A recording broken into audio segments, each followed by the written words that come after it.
Operation lotus में जैसे शीतल अंगराल और मैं दोनों ही और हमारे कुछ साथी जिनको कॉल्स आई, मेरे को प्रॉपर कॉल आई, मेरे पास उनका नंबर भी है, मेरे पास उनकी डिटेल्स भी है जो मैंने सारी विजिलेंस को दी है। शीतल अंगराल के साथ क्या हुआ इसका मेरे को कोई पता नहीं, जो मेरे साथ हुआ है और बाकी जो मेरे साथियों के साथ हुआ है उन्होंने सभी ने विजिलेंस पे जाके अपनी शिकायत दर्ज करवाई। कितने एमएलएस को कॉल्स आई थी? देखिए 10 एमएलएज ने अपनी कंप्लेंट वहाँ दर्ज करवाई थी, जिसमें एक मैं भी।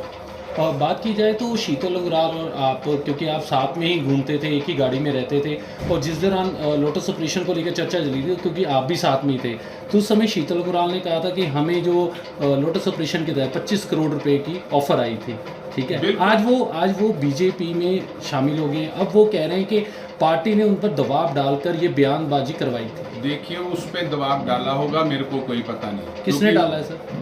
मैंने आपको बोला कि उसको दबाव किसी ने डाला होगा, मेरे को किसी ने दबाव नहीं डाला।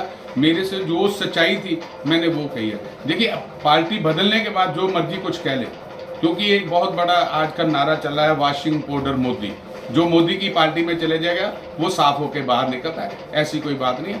हमारे पास जो ऑपरेशन लोटस के तहत जो सच्चाई थी वो हमने सारी विजिलेंस को दी है। किसकी कॉल्स आई थी उस समय आपको किसकी आई थी? मेरे को जैसे आप क्योंकि उन्होंने तो एक भाजपा के बड़े नेता का नाम लिया नहीं था। मेरे को उस भाजपा के नेता की नहीं आई थी, मेरे को तो उन्होंने किसी और नाम से बोला था।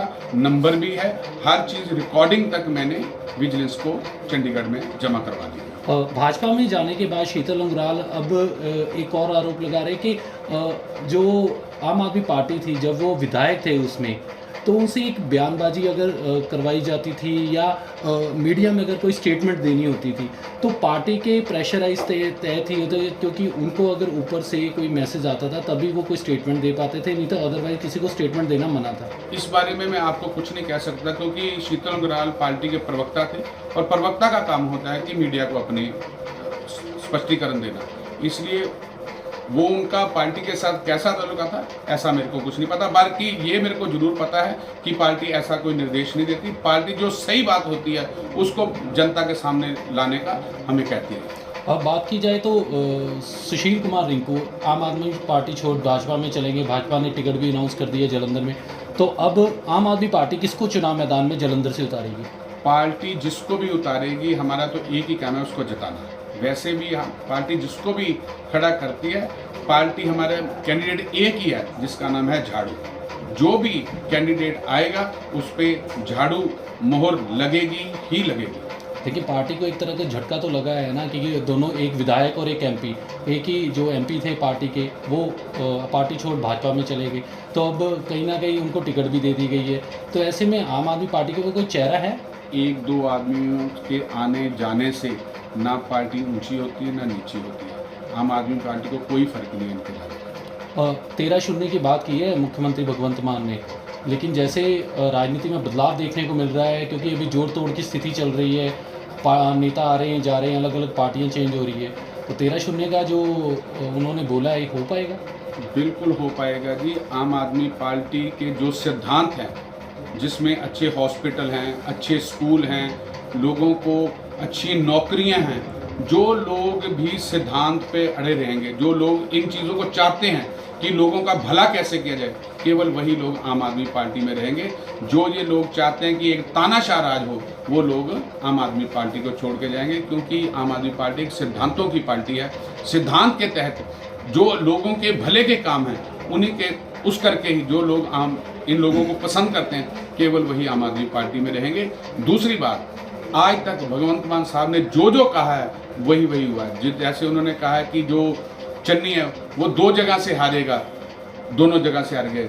सुखबीर बादल जी हार गए, हमारे मुख्यमंत्री, पूर्व मुख्यमंत्री सरदार बादल साहब वो भी हार गए। जिनों का उन्होंने बोला था वो सभी हारे, क्योंकि मान साहब का एक कथन है कि मेरे 32 दांत हैं, 32 दांत, और 32 दांतों से मैं जो कुछ भी बोलूँगा वो हमेशा सही होता है। मतलब और आज तक उन्होंने जो भी कहा है वो सारा कुछ सच हुआ है, और इसी तहत उन्होंने ये कह दिया है कि मेरे 32 दांत हैं, पार्टी 13-0 से जीतेगी, मतलब जीतेगी। मतलब कि आप मानते हो कि मान साहब जो हैं वो भविष्यवाणी कर देते हैं पहले? नहीं, ये देखिए, ये सच्चा इंसान है।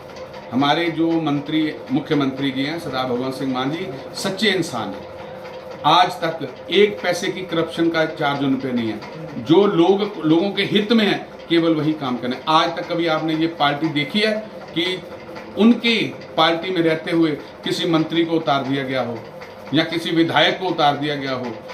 ये केवल आम आदमी पार्टी है जो ईमानदार लोगों की पार्टी है, और जो लोग दिल के सच्चे होते हैं, काम करने वाले होते हैं, उनका भगवान भी रक्षक होता है। भगवान भी उनकी जीवा पे आके बैठ जाता है, और इस बात में कोई संदेह नहीं है कि आम आदमी पार्टी 13-0 से जीतेगी। आम आदमी पार्टी के सुप्रीमो अरविंद केजरीवाल, आज अदालत ने उनको 15 दिन के लिए जुडिशल को जेल भेज दिया है। और इस दौरान कैसे देखते हैं, क्योंकि एक तरफ तो कल इंडिया गठबंधन जो तहत वहाँ पे रैली की गई, महारैली हुई थी, और आरोप लगाए गए कि बीजेपी जो एजेंसी है उसका इस्तेमाल करके उनको बाहर नहीं आने दे रही है इलेक्शन में। तो ऐसे में कैसे देखते हैं कि आम आदमी पार्टी की स्थिति क्या रहेगी? आम आदमी पार्टी, मैं आपको पहले बोला, ये संघर्ष से पैदा हुई पार्टी है, पहली बात। दूसरी बात, ये जो ईडी है ये है किसकी? ये किन के हाथों में चलती है? भारतीय जनता पार्टी। भारतीय जनता पार्टी, देखिए आज क्या है, जेल में कौन बंद है? जो अच्छे काम करते हैं। आज हमारे सिसोदिया जी हैं, अच्छे स्कूल बना रहे, कर दो बंद। अच्छे हॉस्पिटल बना रहे हैं, कर दो बंद। अच्छा काम कर रहे हैं, कर दो बंद। ईडी सिर्फ तो इनके हाथों में चलने वाली एक कठपुतली है। जो लोग अच्छे काम करेंगे उनको ये उठा के अंदर कर देते हैं। इतने बड़े बड़े लोग हैं जिन्होंने शराब माफिया और अच्छे पैसे जो गबन किए हैं, आज वो आम आदमी पार्टी या दूसरी पार्टियों को कभी उनको अपने पास भी नहीं लगाते। भारतीय जनता पार्टी उनको अपने साथ में ले लेती। तभी तो कहते हैं कि जितना मर्जी गलत काम कर लो, वॉशिंग पाउडर मोदी इधर आ जाओ, सब साफ। तो अब कैसे देखते हैं, क्योंकि ऊपर अलाइंस है कांग्रेस के साथ, यहाँ पे अलाइंस नहीं है पंजाब में, तो कांग्रेस ने भी अभी अपने कैंडिडेट घोषित करने हैं। तो कहीं ना कहीं अगर लग नहीं रहा कि अगर गठबंधन होता तो आम आदमी पार्टी और कांग्रेस को फ़ायदा होता। फिलहाल कि बीजेपी और अकाली दल का गठबंधन टूट गया है, तो इसका नुकसान और फ़ायदा किसको होगा? आम आदमी पार्टी के जो सीनियर लीडरशिप है वो बहुत समझदार है। उन्होंने सारा जो भी प्लानिंग बनाएंगे उस हिसाब से, जो हमें निर्देश होंगे उस निर्देशों के हिसाब से काम करेंगे। बीजेपी के कई प्रवक्ता ने कहा है कि जब अन्ना हजारे ने आंदोलन किया था तब अरविंद केजरीवाल उनके साथ थे, और कांग्रेस के ही खिलाफ ये पार्टी जो गठित हुई थी, ठीक है, उनके खिलाफ खड़ी हुई थी, कांग्रेस के खिलाफ। आज कांग्रेस के साथ ही हाथ मिला रही है इंडिया गठबंधन के दौरान। वो कह रहे कि अब तो आम आदमी पार्टी तो खुद करप्ट हो गई। देखिए, दवाइयाँ जो होती है ना, वो 4-5-6 तरह की दवाइयाँ होती हैं। एक सिर दर्द की दवाई है, एक बुखार की दवाई है। अगर हमें एक सामने जहर की गोली सामने दिखनी पड़े ना जी, तो हम जहर की गोली को मारने के लिए छोटी गोलियों का सहारा ले लेते हैं। इसीलिए वो बहुत बड़ा, भारतीय जनता पार्टी हमारे भारत के लिए एक समय जहरीला जहर बन चुकी है। उसको ख़त्म करने के लिए अगर हमें किसी तरह का कंप्रोमाइज़ करना भी पड़ रहा है तो उसमें कोई संदेह नहीं है। वैसे आम आदमी पार्टी एक सिद्धांतों की पार्टी है।